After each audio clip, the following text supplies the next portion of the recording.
Hello YouTube. Today I'm going to be making a video. I haven't posted a video in a while, but I'm going to be making a video on 3 original German helmets that I have. And I'm like, this channel's still a little bit new, but why not show 3 original helmets, each different models from obviously World War II, and kind of give you a little bit of history on them, show you how to identify them, show a little bit of my collection, while also educating, So I think I'll be doing that just for this video, obviously. Maybe next time I'll show off my entire collection. I don't know. We'll see. But we shall be getting to that soon. Alright, forgive me everyone for I do not have a tripod, so I'm going to have to use my hands. But these are the 3 models I have. We have an M1935 here, an M1940, and an M42. So we shall get into the details of each of them and show you how to clearly identify each and every one of them. So starting off with the M35 here. The main thing about the M35 that sets it apart from all the other helmets is this vent hole. It is a separate piece. You cannot really see that. And when you open it on the inside, you can clearly see that is stamped. And it's not stamped into the helmet like the other ones.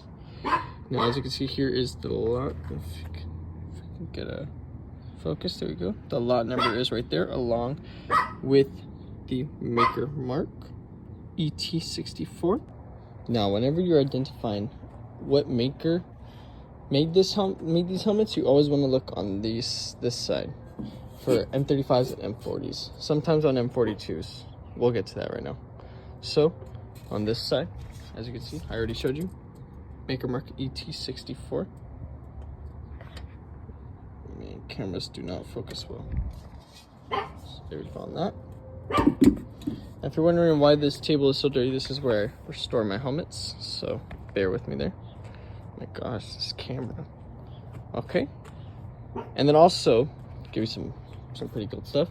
As you can see, this one has 2 decals, while this one only has 1, and this one has none. We're gonna get into that right now. So, in 1935, when this helmet was being first produced, they were ordered to have 2 decals when the decals came out. When the decals came out, 2 decals were to go on each side. You have the national color shield right here, and you have the German eagle with the swastika here.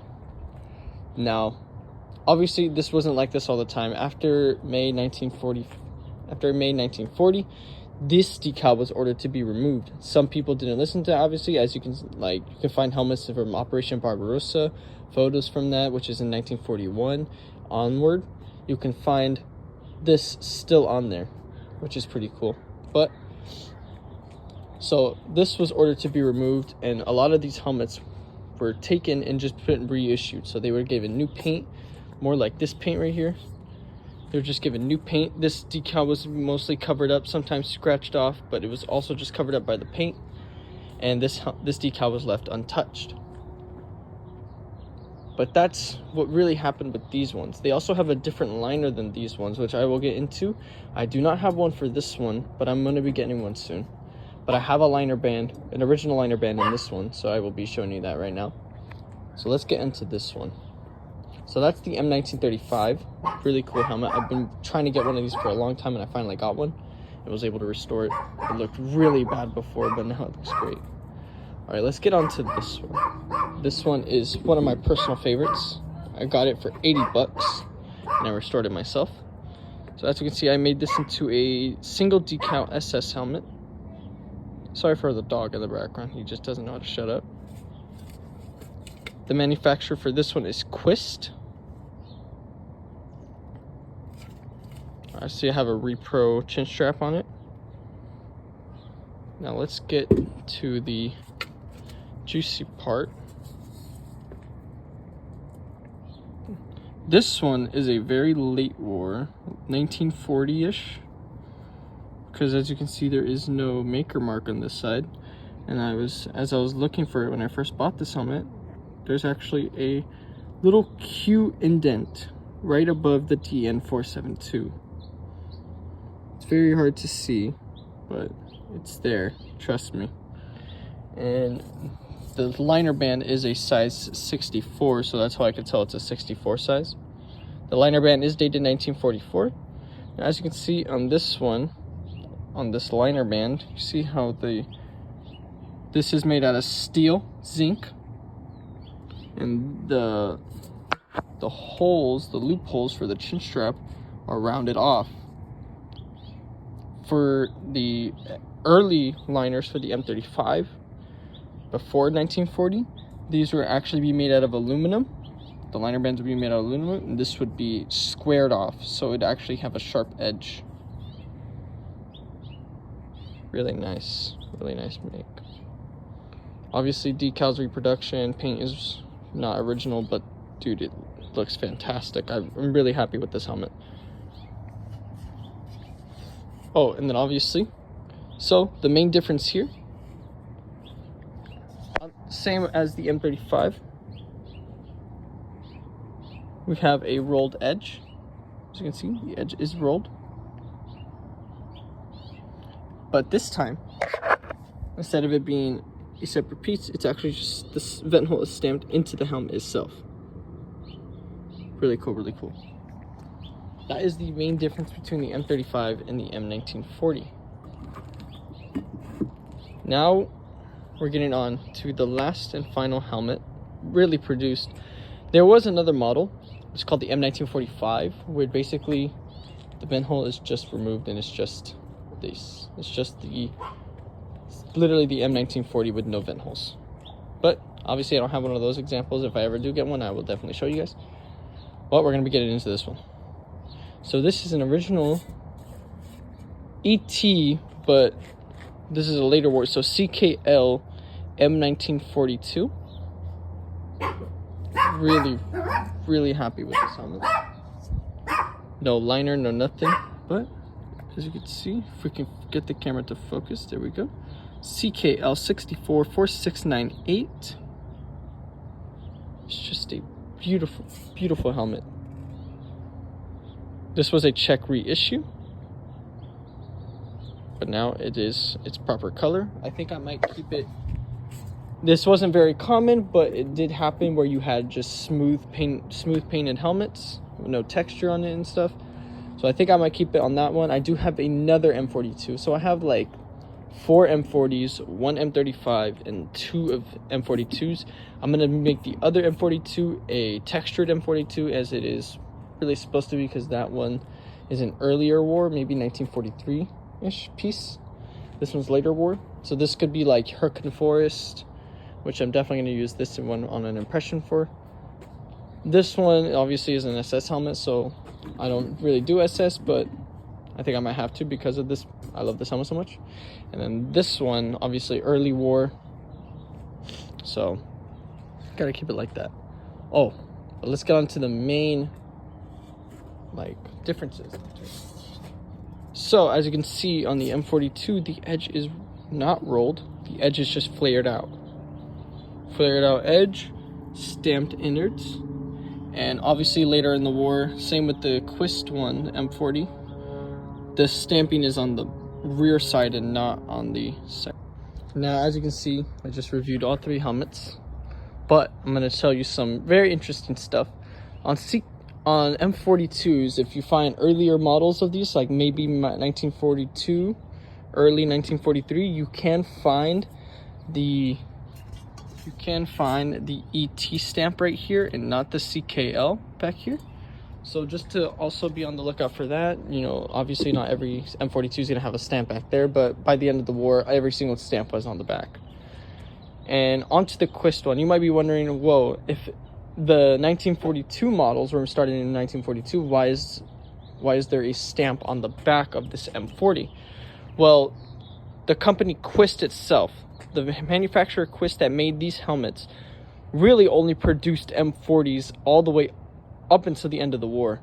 They only started producing M42s in 1944. So this is a 1944-ish helmet. Quist DN472. That's why the stamping is on the back. Very interesting. Like M40 produced in 1944.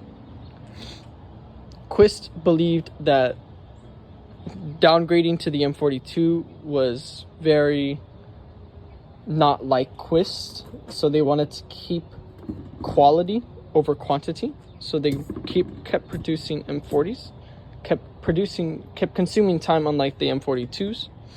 But I do have to say their helmet is very, very sturdy, like very thick steel, unlike the ET, very, very slight steel, very, very thin. But M35s is going to be the same rule of thumb. It's always just going to be on this side, and lot number is going to be on the back. M40s you're going to find also on this side, but like I said, Quist always going to be back here sometimes. Along with, let me point out, HKP, which is another manufacturer, was also known as SE. I have both helmets from them. I have an M42 and an M40 from them. SE was also going to be identified here. But later on, maybe around 1942, before the M42s were starting to be produced, they had the HKP change and also had them put it right here. So you'd have HKP 64 and an M40. That means you have an SE manufactured helmet. Lot number is W back there. The only manufacturers that I know did not change their thing at all were NS, EF, and Quist. Quist eventually did start producing M42s, but that wasn't until, like I said, 1944. And they only produced M42s in the size 64. So you will find, if you find an M42 and it says it has a Q64 back there, you have a really valuable helmet. But these are the three German M30 models that I decided to show today. I have more. Like I said, I will do a full helmet collection tour when I kind of have the time for it. I'll just have them all laid out on something. I have 2 American models. Those American ones are like one of my favorites too. Schluter made, so only like 2 million of those were made. So we'll get into more details on that when I eventually make that video. But here you go. That's how you can tell the differences between an M1935, an M1940, and an M42. Hope you guys enjoyed this video. Not going to say make sure to like and subscribe because it's kind of cringy. That was left back in like, 2015. So if you did like the video, I would say probably drop a comment. Tell me what your favorite model helmet is. I hear a lot of people like the M42 over the others. Personally, I do like the M40 the most. I feel like it has that late war design, but also the early war design at the same time. I have more M40s than both of these two combined, with the M35s and M42s. But at the same time, they're also a little bit more commoner. So when you want to go for you probably want to go for this one if you want to say like, oh, I have more of the early models, because for some reason they're just so hard to find. I can't find more of them. I mean, there are more of them, but it's just, for me, they're hard to find. M40, they're very common for me. Like, I can find them everywhere. Buy a lot more if I wanted to, or if I could. And then obviously this one is like in the middle. Like, I find a lot of M42s, but not as much as I do M40s, and they're not as rare as M35s. But yeah, drop a comment. What's your favorite model? And what your favorite branch is. Like, do you like Kriegsmarine? Do you like Luftwaffe? Do you like SS? Do you like Heer? I mean, obviously, I don't know. This for here, reenactment / historical purposes only. Don't say, oh, yeah, I'm a neo-Nazi, because I know you guys aren't. You guys are pretty cool, I hope. So yeah, that is the differences in these models. I hope you guys enjoyed, and I will see you guys again soon, hopefully. Bye-bye.